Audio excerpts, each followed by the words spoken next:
दिल्ली में कंडक्टर और साधु के साथ बनी घटना। दिल्ली की सर्द सुबह थी। दिसंबर की धुंध बस स्टैंड पर ऐसे जमी थी आज जैसे हर चेहरे पर कोई अधूरी बात टंगी हो। आनंद विहार टर्मिनल पर खड़ी पुरानी लाल रंग की बस, अब बस नंबर DLDB 7025 अपने तय वक्त से थोड़ी देर से रवाना होने वाली थी। बस के अंदर सीटों पर बैठी भीड़ में कोई दफ्तर जाने की हड़बड़ी में था, कोई गांव लौटने की उम्मीद में, तो कोई बस यूं ही सफर को काटने के लिए बैठा था। इसी बस का कंडक्टर था रमेश तिवारी, करीब 40 साल का, चेहरा झुर्रियों से भरा, आंखों में थकान और आवाज में मजबूरी। रमेश पिछले 15 साल से DTC में कंडक्टर था और टिकट काटते काटते उसने जिंदगी के तमाम रंग देखे थे। झगड़े, गालियां, मजबूरी और कभी कभी इंसानियत की छोटी छोटी चमक। बस चलने ही वाली थी कि तभी बाहर से एक आवाज आई, धीमी पर ठहरी हुई। रमेश ने खिड़की से झांक कर देखा। एक साधु खड़ा था, केसरिया कपड़े, कंधे पर झोला, चेहरे पर सफेद दाढ़ी और आंखों में ऐसी शांति मानो शहर की भागदौड़ उससे टकरा कर लौट जाती हो। साधु ने हाथ जोड़कर बस में चढ़ने की इजाजत मांगी और ड्राइवर ने बिना कुछ कहे शेर हिला दिया। रमेश ने टिकट मशीन उठाई और आदतन बोला, कहाँ जाना है? साधु मुस्कुराया, बोला, आज जहाँ भगवान ले जाए। रमेश को यह जवाब पसंद नहीं आया। रोज ऐसे लोग मिलते थे, कोई मुफ्त की सवारी चाहता, कोई बहाने बनाता। उसने सख्त लहजे में कहा, महाराज, नियम है, टिकट लगेगा। साधु ने झोले में हाथ डाला, पर वहां से कुछ सिक्के निकले, पूरे पैसे नहीं। बोला, बेटा, जितना है रख लो। रमेश का चेहरा तमतमा गया। बस में बैठे कुछ लोग देखने लगे। किसी ने फुसफुसा कर कहा, अरे साधु है, छोड़ दो। किसी ने ताना मारा, नाटक होगा। रमेश ने मन ही मन सोचा, अगर आज नियम तोड़ा तो कल हर कोई यही करेगा। उसने साफ कहा, पूरे पैसे नहीं तो उतर जाए। साधु ने बिना बहस किए सिर झुकाया और दरवाजे की तरफ बढ़ गया। बस का दरवाजा बंद हुआ। बस चल पड़ी। रमेश ने राहत की सांस ली, पर कहीं भीतर कुछ शोभा भी। बस जैसे जैसे लक्ष्मीनगर की तरफ बढ़ी, रमेश के दिमाग में वही चेहरा घूमता रहा। उसने शीशे में देखा, धुंध के बीच बस स्टैंड छोटा होता जा रहा था। और तभी अचानक बस में हलचल मची। एक बुजुर्ग महिला को चक्कर आ गया। रमेश ने ड्राइवर से बस रुकवाई। पानी मंगवाया गया। भीड़ में वही साधु दिखा। अब बस में अंदर कैसे? रमेश चौंक गया। साधु ने झट से महिला का हाथ थामा, उसकी नाड़ी देखी, झोले से कुछ जड़ी बूटी निकाली, पानी में मिलाकर पिलाई। कुछ ही मिनटों में महिला की सांसें सामान्य हो गई। लोग हैरान थे। किसी ने कहा, महाराज, आप तो बड़े ज्ञानी निकले। साधु ने कुछ नहीं कहा, बस मुस्कुरा दिया। रमेश का दिल धक धक करने लगा। उसने महसूस किया कि साधु को उसने उतारा था, फिर भी वह किसी तरह बस में चढ़ आया। शायद किसी और दरवाजे से, या शायद ड्राइवर ने देख लिया हो। रमेश ने आगे बढ़कर कहा, महाराज, पहले टिकट की बात पर बुरा लगा हो तो माफ कीजिए। साधु ने आंखें उठाई और उसकी नजर में कोई शिकायत नहीं थी। बोला, बेटा, नियम निभाना बुरा नहीं, पर इंसानियत नियम से बड़ी होती है। यह सुनकर रमेश को जैसे किसी ने भीतर से हिला दिया। बस आगे बढ़ी। ठंड और बढ़ गई थी। कनॉट प्लेस के पास ट्रैफिक में बस फंस गई। बाहर सड़क पर एक युवक पुलिस से बहस कर रहा था। उसकी जेब कटी थी। पुलिस सख्त थी। भीड़ तमाशा देख रही थी। साधु ने बस से उतरने की इजाजत मांगी। रमेश ने इस बार बिना पूछे दरवाजा खोल दिया। साधु नीचे गया। पुलिस से दो बातें की। कुछ देर में मामला शांत हो गया। युवक रोते हुए साधु के पैर छूने लगा। पुलिस ने भी सिर झुका लिया। बस में बैठे लोग खामोश थे। रमेश के भीतर कुछ टूट रहा था, या शायद जुड़ रहा था। रमेश ने सोचा, यह साधु साधारण नहीं है। पर अगले ही पल उसने खुद को टोका, आज दिल्ली में हर दिन चमत्कार नहीं होते, मगर जो देखा उसे नकार भी नहीं सकता था। बस दोबारा चली। साधु वापस चढ़ा। रमेश ने टिकट मशीन बंद कर दी और बोला, महाराज, आज आपकी सवारी मेरी तरफ से। साधु ने मुस्कुरा कर कहा, बेटा, दान वही अच्छा जो बिना दिखावे के हो।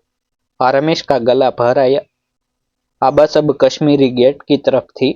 शाम उतर रही थी। रमेश ने देखा, साधु खिड़की से बाहर देखते हुए कुछ बुदबुदा रहा था।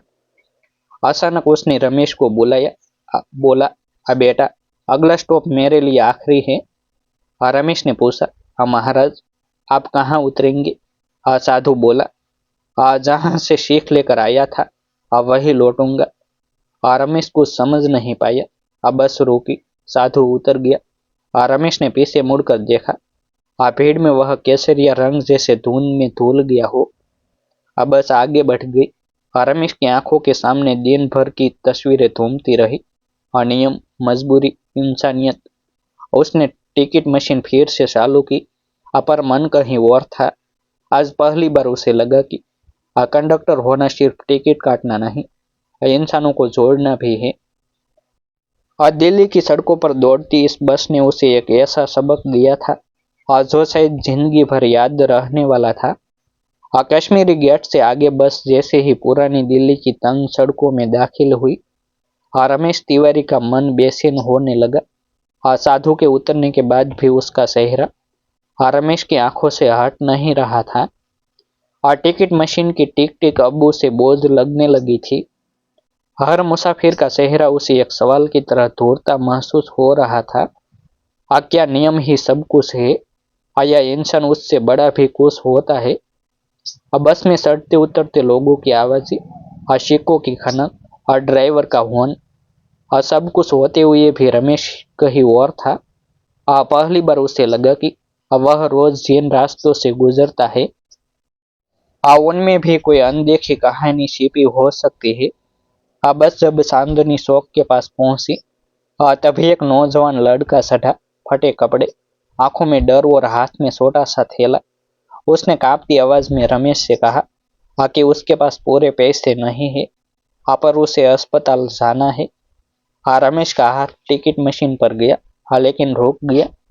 उसके दिमाग में साधु की आवाज गूंज गई, इंसानियत नियम से बड़ी होती है। रमेश ने लड़के को ऊपर से नीचे तक देखा, फिर बिना कुछ कहे उसे सीट पर बैठने का इशारा किया। लड़के की आंखों में जो राहत थी, उसने रमेश को भीतर तक भिगो दिया। आज उसने नियम तोड़ा था, लेकिन दिल पहली बार हल्का लग रहा था। अचानक बस में पीछे से शोर मचा और दो आदमी किसी बात पर झगड़ रहे थे। बात टिकट से शुरू हुई थी, अब गाली गलौज तक पहुंच गई थी। रमेश आमतौर पर ऐसे मामलों में सख्ती दिखाता था, लेकिन आज उसने दोनों को शांत लहजे में समझाया। वह खुद हैरान था कि उसके शब्दों में आज गुस्सा नहीं, ठहराव था। झगड़ा थम गया और ड्राइवर ने पीछे मुड़कर देखा और हल्की मुस्कान दी, मानो कह रहा हो, आज कुछ बदला है। बस जब यमुना पार कर रही थी, सूरज पूरी तरह ढल चुका था और नदी के ऊपर हल्की ठंड और गहरी खामोशी थी। रमेश खिड़की से बाहर देख रहा था कि अचानक उसे सड़क किनारे वही केसरिया रंग दिखा और उसका दिल जोर से धड़का। बस आगे बढ़ चुकी थी, लेकिन रमेश को पूरा यकीन था वह वही साधु था। उसने ड्राइवर से कहा, बस जरा रोक दो। ड्राइवर ने अचरज से देखा, पर बस रोक दी। रमेश नीचे उतरा। सड़क किनारे कोई नहीं था, बस धुंध, ठंड और सड़क की पीली रोशनी। रमेश को लगा जैसे किसी ने उसे परीक्षा में डाला हो। देखना था कि वह सिर्फ देखे हुए पर भरोसा करता है या सीखे हुए पर।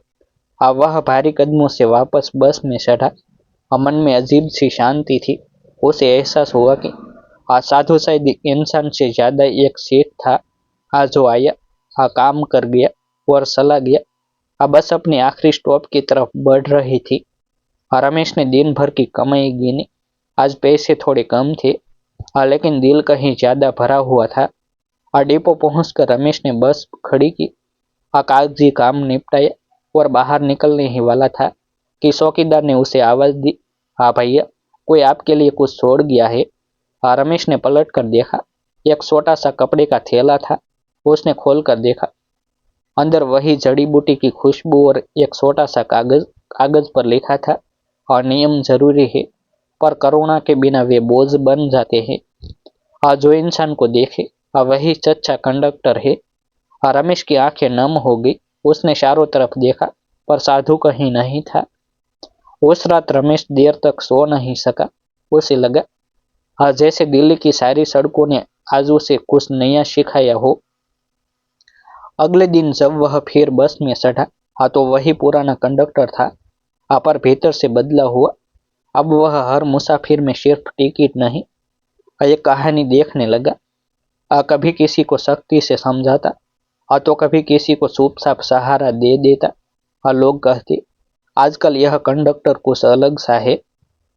रमेश बस मुस्कुरा देता। दिल्ली की भागती जिंदगी में न जाने कितने रमेश है और न जाने कितने साधु। कुछ दिखाई देते हैं, कुछ नहीं। पर जो एक बार इंसानियत की इस बस में बैठ जाए, उसका सफर हमेशा के लिए बदल जाता है। यह कहानी किसी एक दिन की नहीं, उस सबक की है, जो सड़क पर नहीं, दिल में उतरता है। फिर मिलते हैं एक नई स्टोरी के साथ। आभार। जय हिंद, जय भारत। वीडियो को हाइप करना ना भूले।